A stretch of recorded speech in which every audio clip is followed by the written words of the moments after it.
समाज की सेवा में भी डबल सेवा है। तन की भी सेवा ज़रूर करते हैं, परंतु आत्मा की सेवा तो प्रायोरिटी है। क्योंकि जब आत्मा की सेवा हो जाती है तो ऑटोमेटिकली तन भी तंदुरुस्त हो जाता है और हर प्रकार से सहयोग मिल जाता है, जीवन में मूल्य आ जाते हैं। हाँ? मैं एजुकेशन विंग की हूँ, तो एजुकेशन विंग में हम लोग बहुत सारे प्रोग्राम्स करते हैं। सिलेबस हमारा चलता है वैल्यू एजुकेशन एंड स्पिरिचुअलिटी, फिर उसमें सर्टिफिकेट देते हैं। तो कई कहते हैं कि इससे क्या होगा, सर्टिफिकेट अगर आप देंगे इससे नौकरी थोड़ी मिलेगी। नौकरी तो तब मिले जब वो यूनिवर्सिटी का हमारे पास डिग्री हो। लेकिन वो डिग्री केवल प्राप्त कर लिया, पर जीवन में अगर मूल्य नहीं है, जीवन में अगर आध्यात्मिकता नहीं है, तो वो डिग्री प्राप्त करके चलो अच्छी नौकरी, अच्छा सब कुछ मिल भी जाए, परंतु कैरेक्टर सुधरा हुआ नहीं है तो फिर तो सब कुछ होते हुए भी सब व्यर्थ जाता है। इसीलिए कहा जाता है ना, if wealth lost nothing lost, if health lost something lost, if character lost everything lost. तो कैरेक्टर को प्रायोरिटी देनी होती है। हेल्थ लॉस समथिंग लॉस, इसीलिए हेल्थ को भी हम महत्व देते हैं, लेकिन कैरेक्टर को उनसे ऊंचा महत्व देते हैं। क्योंकि हेल्थ लॉस्ट तो चलो इस शरीर को कुछ प्रॉब्लम हुआ, ऑपरेशन कराया, कोई दाग वाग लग जाएंगे, ऑपरेशन करते ना तो वो जो टाँके होते हैं उनका दाग रह जाता है, तो वो तो चलो फिर दूसरा शरीर मिलेगा तो नया शरीर में तो वो दाग वाग नहीं होंगे ना। पर कैरेक्टर लॉस्ट तो आत्मा पर दाग लग जाता है और वो तो आगे जन्मों में भी चलता है। इसलिए प्रायोरिटी हम किसको देंगे? कैरेक्टर को, चरित्र को। और फिर हम एक और एडिशन करते हैं, चरित्र गया तो सब कुछ गया, केवल एक जन्म के लिए नहीं गया। ऐसा नहीं उसी जन्म के लिए केवल चरित्र गया, वो आत्मा के अंदर निहित है, तो चरित्र गया तो जन्म जन्मांतर के लिए गया, क्योंकि वही संस्कार आत्मा ले जाएगी, वही उसका भविष्य बनेगा। क्योंकि मनुष्य मरता है तो क्या कहते हैं, अपना कर्म ले गया। तो कर्म अगर श्रेष्ठ होंगे तभी तो ऊंचा भाग्य बनेगा आगे का भी। इसीलिए केवल प्रेजेंट में नहीं रहना है, क्या करना है? तीनों कालों को समझना है। इसलिए बाबा ने आकर हमें तीनों कालों का ज्ञान दिया है। तो जितना तीनों कालों का ज्ञान बुद्धि में रखेंगे, उसके लिए बाबा कहते हैं स्वदर्शन चक्रधारी बनो, स्वदर्शन चक्र घुमाओ। ये 5 स्वरूपों की स्मृति सदा रखो। इन 5 स्वरूपों की स्मृति में हमारा पास्ट प्रेजेंट फ्यूचर सब आ जाता है। अभी हम ब्राह्मण हैं प्रेजेंट में, फिर फरिश्ता बनना है, फिर परमधाम जाना है, बिंदु बनना है, फिर देवता बन के आना है, फिर द्वापर में कलयुग में हमारी पूजा होती है। तो पास्ट में हमारी कितनी पूजा हुई, अभी भी भक्ति मार्ग में हो रही है, हमारा ही वो पूज्य स्वरूप है। तो जब देवताओं की मूर्तियाँ देखते हैं, मंदिरों में जाते हैं, देखते हैं, लक्ष्मी नारायण को देखते हैं, तो बुद्धि में क्या आता है, ये हम ही थे। तो पास्ट में हम ही थे और फिर फ्यूचर में हम ही बनेंगे। तो इनको देख के नशा चढ़ता है। कई बार कहते हैं ना, भक्ति मार्ग में कहते हैं भक्त लोग दर्शन करने जाते हैं। तो भक्त जब दर्शन करने जाते हैं तो घर में क्या कह के जाते हैं, कहते हैं कि ज़रा मैं दर्शन करके आता हूँ, हाँ मंदिर जाता हूँ, दर्शन करके आता हूँ। अब जब मंदिर में गए दर्शन करने के लिए जाते हैं तो लक्ष्मी नारायण की सामने मूर्ति होगी या कोई भी देवता की मूर्ति होगी। अब उनके आगे तो हाथ जोड़ के आंखें बंद करके खड़े हो जाएंगे। अब देवताओं की तो आंखें खुली है हमारी आंखें बंद है। और हम अंदर ही अंदर भगवान से मांगते हैं कुछ न कुछ, हे प्रभु शक्ति देना, हे प्रभु शांति देना, हे प्रभु मेरा ये काम कर देना, आदि आदि। और फिर अपनी ग्लानि भी करेंगे, मैं तो बहुत पापी हूँ, मैं तो नीच हूँ, मैं तो बहुत कामी हूँ, आप मुझ पर कृपा करना। अब हमारी आंखें बंद और उनकी आंखें खुली, तो किसने किसका दर्शन किया? हैं? किसने किया दर्शन? उन्होंने हमारा कर लिया, क्योंकि हम बोल रहे हैं मैं ऐसी हूँ, मैं ऐसा हूँ, मैं ऐसा हूँ, ऐसा हूँ। तो अपने आप को हीन समझ लिया। तो जब हीन समझ लिया अपने आप को, तो भगवान तो हमको देखता है ये कितना हीन है। तो इसीलिए शिव बाबा हम बच्चों को कहते हैं कि अपना स्वमान सदा याद रखो। अभी मांगना बंद। हम शिव बाबा से मांगते हैं क्या? कुछ कोई मांगते हैं शिव बाबा हमको ये दो वो दो? नहीं, क्योंकि हम अंदर में महसूस करते हैं बाबा ने हमको सब कुछ दे दिया है, सब कुछ दे दिया है। अभी कोई बाबा ने कमी नहीं रखी। अगर कोई कमी है तो शायद हमको चाहिए ही नहीं, कोई कमी नहीं है। इसीलिए कहीं भी आँख नहीं डूबती है। बाबा ने अंदर से इतना भरपूर कर दिया है, तो इसलिए कोई इच्छा नहीं है। कोई इच्छा? हाँ, कोई इच्छा हो तो हाथ उठाओ। है कोई? सब इच्छाएं पूरी हो गई माताएं, आपकी भी? नहीं, कोई इच्छा नहीं। हाँ, तो बहुत अच्छी बात है। तो सारा सारा क्लास पास, हाँ पूरा पास। चलो, हाँ क्यों नहीं। बाबा ने सब इच्छाएं पूरी कर ली, और एक जन्म के लिए नहीं पूरी की, 21 जन्मों के लिए पूरी कर दी। तो हमारा भविष्य भी तो कितना उज्जवल है। तो बाबा कहते हैं, आज भी बाबा ने मुरली का, कौन मेरे बच्चे बनते हैं जिन्होंने बहुत काल की भक्ति की है। तो बहुत काल की भक्ति की, बहुत तीर्थों पर गए, बहुत भटके, बहुत मांगे रखी, बहुत कुछ किया, लेकिन अभी बाबा कहते हैं भटकना बंद, क्योंकि भक्ति का फल मिल गया। भक्ति का फल क्या कहते हैं? भगवान। भक्ति करते हैं किस लिए? ताकि भगवान मिले। तो भक्ति का फल है भगवान, और भगवान क्या देगा? ज्ञान देगा। और ज्ञान देता है जिससे ही फिर सद्गति होती है। तो हम सद्गति मांगते हैं, सुख मांगते हैं, शांति मांगते हैं, लेकिन सुख शांति भी तब मिले जब पहले ज्ञान मिले, पहले पवित्रता हो, क्योंकि पवित्रता ही सुख शांति की जननी है। तो पवित्रता भी तब आए जब ज्ञान हमें मिले कि मैं कौन हूँ, मैं किसका हूँ, क्या करना है मुझे। तो जैसे ज्ञान मिला, तीसरा नेत्र खुल जाता है, और जब तीसरा नेत्र खुल जाता है तो रॉन्ग राइट की जजमेंट आ जाती है। तो हम सही कर्म करने लगते हैं, फिर ऑटोमेटिकली हम अपने भविष्य को श्रेष्ठ बनाते हैं। इसीलिए go back to the origin. हम किस लिए आए हैं दुनिया में? इसलिए केवल खाना पीना, मौज करना, होड़ करना, एक्यूमुलेशन करना, उसके लिए तो नहीं आए हैं ना। अब तो यही रह जाएगा। लेकिन क्या ले जाएंगे हम? जो हमने स्पिरिचुअली पुरुषार्थ किया है, वही आत्मा संस्कारों में ले जाएगी। तो जो चीज़ हमारे साथ चलेगी उसके लिए मेहनत करनी है। जो चीज़ हम यहीं छोड़ के जाएंगे उसके लिए मेहनत करेंगे तो भी व्यर्थ जाएगा, क्योंकि सब मिट्टी में मिल जाना है। बाबा कहते, चलो पहले तो समझते थे कि हम इतना धन इकट्ठा कर रहे हैं, हम तो शायद न भी खा सके, हम चले जाएं कभी भी, लेकिन हमारे बाल बच्चे, पोते धोते वो सब पाएंगे। लेकिन बाबा कहते अभी उनको भी नहीं मिलना है, उनको भी नहीं मिलना है। क्यों?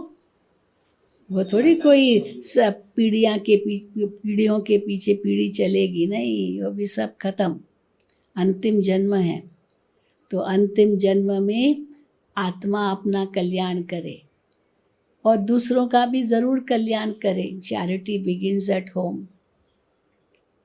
चैरिटी बिगिंस एट होम, तो जो भी आपके मित्र संबंधी है, परिवारजन है, उनका भी कल्याण करना है, क्योंकि आपका उनके साथ कर्मों का हिसाब किताब तो है ना।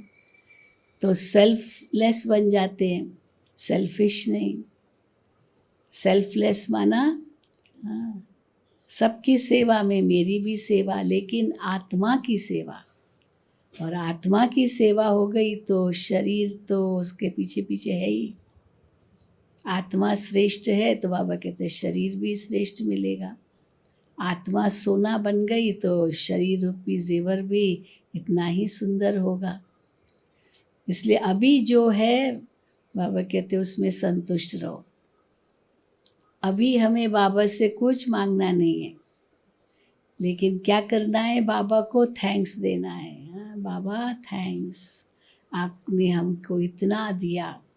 क्योंकि दुनिया में ऐसे भी लोग हैं जिनके पास ये भी नसीब नहीं है तो उनके ही कर्म, लेकिन बाबा ने हमें दिया है, भले हमारे कर्मों का ही ये फल है, लेकिन थैंक्स तो देंगे ना। देने वाला कौन है?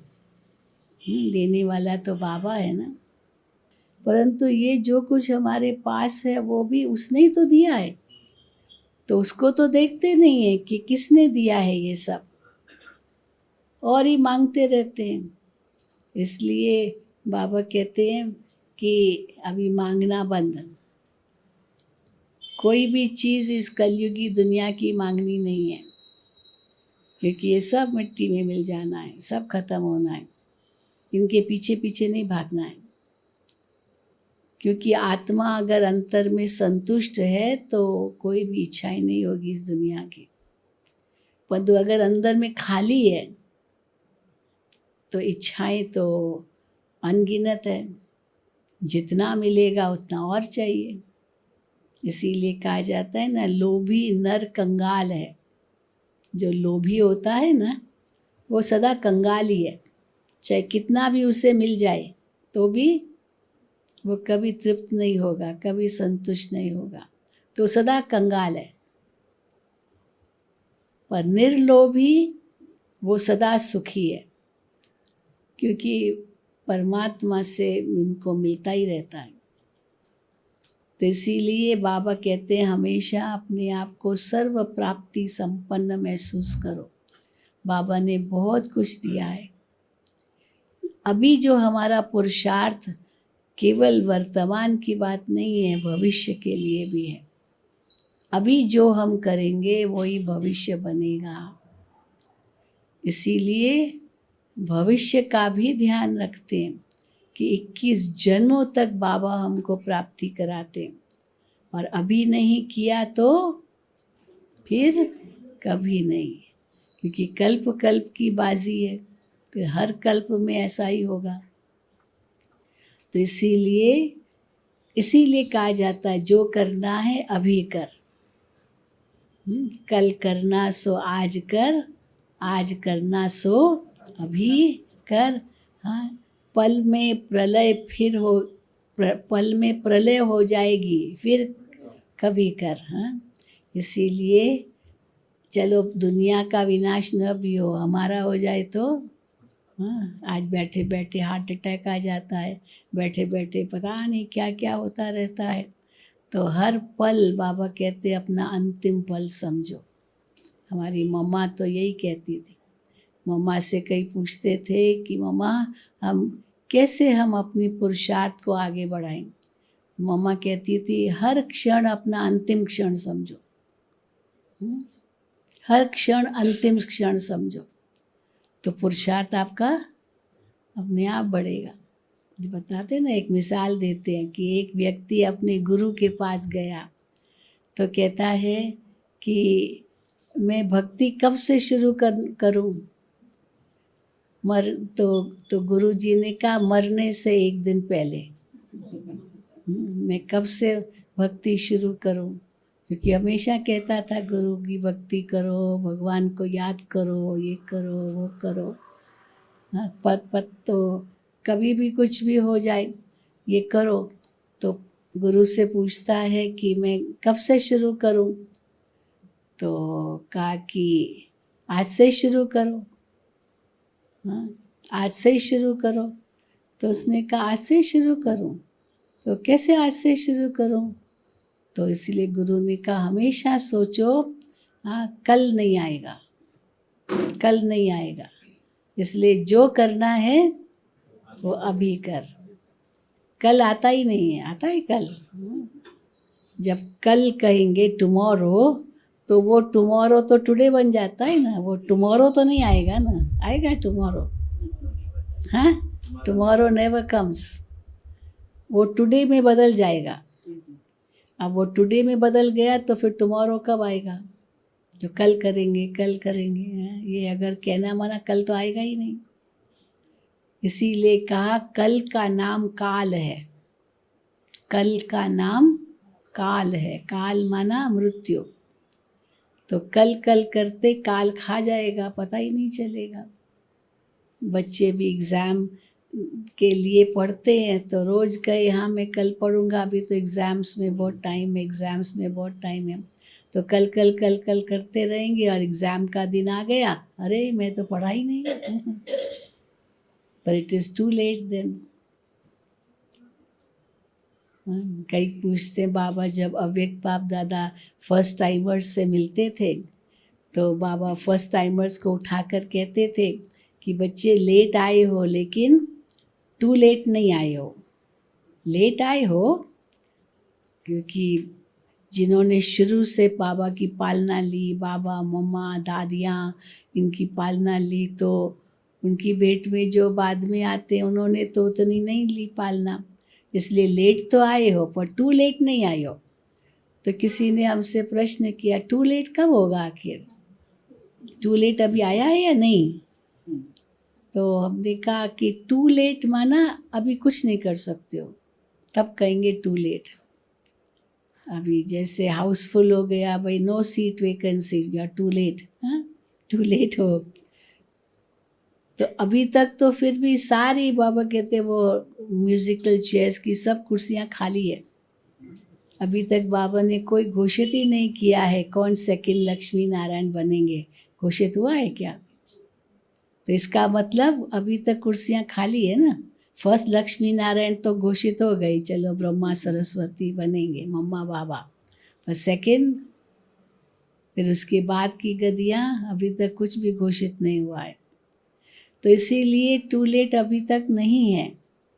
पर हाँ, जब पढ़ाई हमारी पूरी हो जाएगी, बाबा वापस चले जाएंगे, हम सबके जाने का समय आ जाएगा, उस समय हमारा फाइनल पेपर होगा, फिर कहेंगे टू लेट, क्योंकि फिर कुछ भी पुरुषार्थ नहीं कर सकेंगे। अभी तो फिर भी मार्जिन है पुरुषार्थ करने की। और बाबा कहते हैं जो लेट आते हैं उनको फिर भी ग्रेस मार्क्स मिल सकते हैं, क्योंकि लेट आए ना।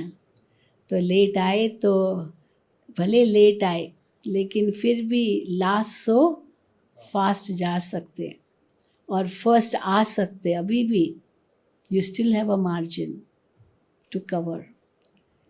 लेकिन अंत में फिर टू लेट हो जाएगा। अभी तक पढ़ाई चल रही है, तो कई कहते हैं अभी तो बाबा मम्मा नहीं है, दादियाँ नहीं है, अब एक बाप दादा नहीं है, तो पढ़ाई चल रही है, ये कैसे कहेंगे? हम कहते क्यों नहीं कहेंगे, यज्ञ तो चल रहा है ना। रोज़ हमको बाबा से मुरली तो मिलती है ना, चाहे साकार मुरली मिलती है चाहे अव्यक्त मुरली मिलती है, ये हमारी पढ़ाई है ना। तो पढ़ाई तो अभी तक चल रही है, रोज़ हमको भगवान पढ़ाते हैं। हम अभी तक कहते हैं हम स्टूडेंट्स हैं, पढ़ाई पूरी नहीं हुई है, अभी रिवीजन ज़रूर चल रहा है। रिवीजन तो ज़रूरी है ना, एग्ज़ामिनेशन से पहले सिलेबस को थोड़ी फिर पढ़ा जाता है, फिर क्या करते हैं, क्या करते हैं? एग्ज़ाम्स के पहले रिवीजन होता है, बाकी सिलेबस तो पूरा हो गया। तो साकार मुरलियों में तो बाबा ने हमको पूरा ज्ञान दे दिया है। कोई ऐसी साकार मुरली नहीं होगी जिसमें बाबा ज्ञान, योग, धारणा, सेवा, इन चारों सब्जेक्ट्स को कवर नहीं किया है।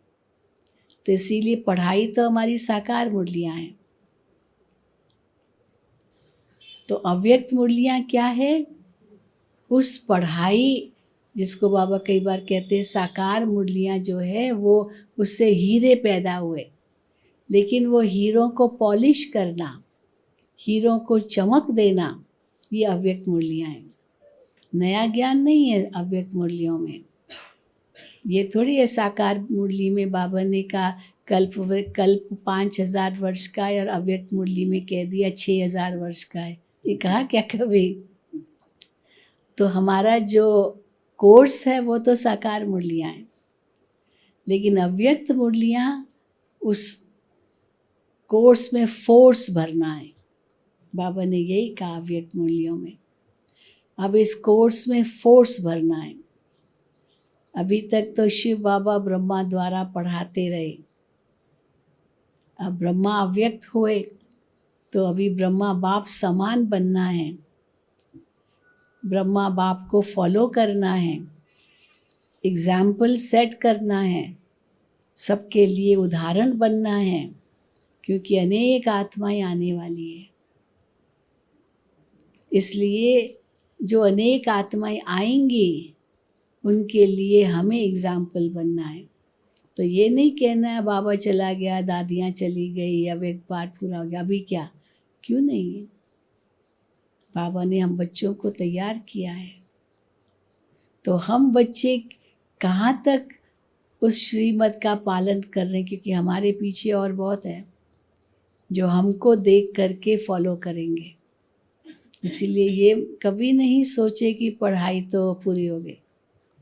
तो इसलिए पढ़ाई चल रही है, बाबा हमारे साथ हैं, बाबा हमें पावन बना रहे हैं, बाबा हमें पावन बनाकर घर ले जाएंगे, उसके लिए तैयारी पूरी करनी है। तो घर जाना है, नई दुनिया में आना है, इसलिए एक आँख में मुक्ति, दूसरी आँख में जीवन मुक्ति रखो, वही देखो और कुछ मत देखो, और बाकी इस दुनिया का देखते हुए मत देखो, सुनते हुए नहीं सुनो, क्योंकि देखना तो आप रोक नहीं सकते हो। इतने गलत काम हो रहे हैं दुनिया में, आप उनको रोक नहीं सकते हो, वो तो अपना करेंगे, क्योंकि कलयुगी दुनिया है। इतनी उल्टी उल्टी गंदी गंदी बातें दुनिया में लोग बोलते हैं, उनको भी आप रोक नहीं सकते हो। कहते हैं ना फ्रीडम ऑफ स्पीच। कोई गालियाँ देता, हम कहेंगे क्यों गाली देते हो, कहते दूंगा गाली, क्या करोगे? फ्रीडम ऑफ स्पीच है ना।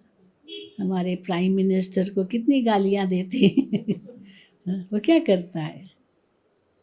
अच्छा समझाएगा भाई बात ऐसी है, परंतु रोक तो नहीं सकते ना, डेमोक्रेसी है, of the people, by the people, for the people. तो ये तो वो तो नहीं है जो राजा आपको सज़ा देगा, मुझे राजा को कुछ गाली दी तो डरेंगे, यहाँ तो डर तो है ही नहीं।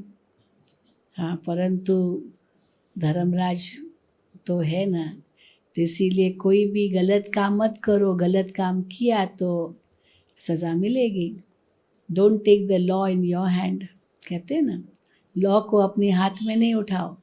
किसने आपको गाली दी और आपने उसको थप्पड़ मारा, फिर उसने आपको लाठी से मारा, आपने बंदूक लेके मार डाला, समझो, तो दोषी कौन? वो गाली देने वाला, लकड़ी से मारने वाला, या बंदूक से मार डालने वाला? हाँ, वो तो छूट जाएगा, वो तो केवल गाली दी या लकड़ी से मारा, पर हमने तो बंदूक उठा करके उसको मार ही डाला, तो जेल तो हमें मिलेगी, उम्र कैद, फांसी, क्योंकि जीवन का बदला जीवन। तो हमें तो कोई अधिकार नहीं है ना कि हम लॉ को अपने हाथ में उठाएं, लेकिन कुछ बोल दिया तो आप उनको नहीं रोक सकते हो। कोई गलत काम कर रहा, कर्म उसके साथ है, पर हम तो ना करें ना, उसने किया तो हम भी करें, ये थोड़ी है। क्योंकि कानून को हाथ में नहीं उठाना है। आप रिपोर्ट करो, FIR दर्ज करो, हाँ ऐसे करते हैं ना, FIR रिपोर्ट किया, अब वो कानून अपना काम करेगा। अगर नहीं करते तो दूसरा FIR डालो, पर कानून को हाथ में नहीं उठाओ। अगर कानून को हाथ में उठाया दोषी आप बन जाएंगे। इसीलिए जो करता है वो पाएगा। और इसलिए बाबा कहते हैं न्यारे बनो, न देखो न सुनो। देखते हुए नहीं देखो, सुनते हुए नहीं सुनो। आप वही करो जो शिव बाबा ने कहा है, बस वही श्रीमत हमारे आगे मर्यादा की लकीर है। उन मर्यादाओं को पालन करो। उस दिन भी बाबा ने अव्यक्त मुरली में कहा ना, इस समय जो तुम मर्यादाएं अपनाते हो, जो तुम श्रीमत पर चलते हो, ये फिर सारा कल्प सच्ची मर्यादाएं बन जाती है। यही फिर चलता है। और उनके खिलाफ गए तो सज़ा है। तो बाबा हम बच्चों को प्यार तो बहुत देते हैं, कितनी महिमा गाते हैं हम बच्चों की, परंतु बाबा देखते हैं बच्चे अलबेले हैं थोड़ा। इतना बाबा हमें देते हैं तो भी अलबेले रहते हैं, ध्यान नहीं देते। तो फिर बाबा हमारा ध्यान खिंचवाते हैं। बच्चे अगर तुम यहाँ पुरुषार्थ करोगे तो तुम्हारा बहुत ऊंचा पद होगा। माँ बाप बच्चे को कहेंगे पढ़ो पढ़ो पढ़ो, अब बच्चा नहीं पढ़ता है तो माँ बाप क्या करेंगे? नहीं पढ़ता है तो पढ़ना तो है, तो माँ बाप उनको टेम्पटेशन देंगे, बेटा तुम पढ़ोगे ना, फर्स्ट नंबर आओगे ना, मैं तुमको साइकिल लेके दूंगा, मैं तुमको ये लेके दूंगा। तो टेम्पटेशन देते हैं, ये भी ख़राब नहीं है, इट्स गुड, क्योंकि बच्चे के अंदर उमंग आएगा कि अगर मैं फर्स्ट नंबर आऊँगा तो जब डैडी से ये मिलेगा ये मिलेगा, चलो उसके लिए भी भले पढ़ो।